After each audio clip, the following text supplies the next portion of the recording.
Existem diferentes tipos de campos e, evidentemente, diferentes maneiras de se representar tais campos.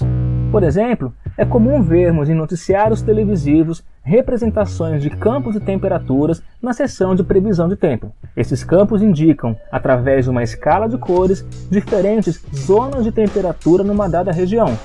Geralmente, cores em tons de vermelho indicam altas temperaturas, enquanto que tons azulados indicam baixas temperaturas. Colorações intermediárias, passando pelos verdes, amarelos, laranjas, etc., representam temperaturas também intermediárias. Contudo, é importante notar que essa análise não é meramente qualitativa, indicando onde está quente e onde está frio. Com uma escala graduada, temos também uma análise quantitativa, mostrando valores de temperaturas associados a cada cor. Além disso, nós sabemos que azul é a cor mais quente, mas não é o momento para abordar esse assunto. Outro exemplo bastante comum, também associado à meteorologia, é o chamado campo de pressão atmosférica. Esse tipo de representação costuma dar duas informações bastante distintas, porém relacionadas: a pressão atmosférica e a direção da velocidade dos ventos. É interessante notar que temos aqui dois tipos de grandezas físicas sendo informadas.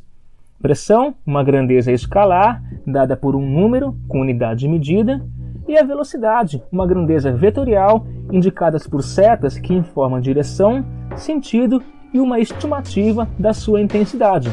Quanto maior o tamanho da seta, mais intenso o vento local.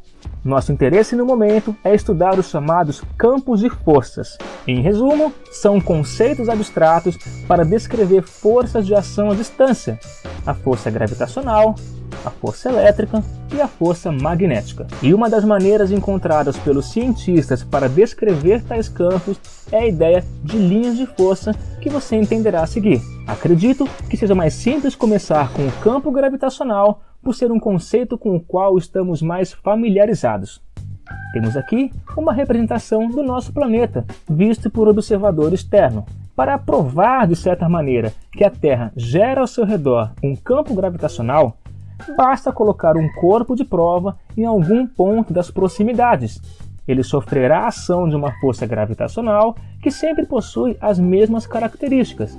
É atrativa e radial, isto é, aponta na direção do centro do planeta. Se colocássemos esse corpo em outro ponto do espaço à mesma distância da Terra, ele sofreria uma força de mesma intensidade. Repare que o vetor, representado pela seta verde, mudou de posição, mas não mudou de tamanho. Ou seja, em todos os pontos pertencentes a esta circunferência, cujo raio é justamente a distância que estamos considerando, a intensidade da força gravitacional sofrida pelo corpo de prova é a mesma. Logo, a intensidade do campo gravitacional que causa essas forças também é a mesma.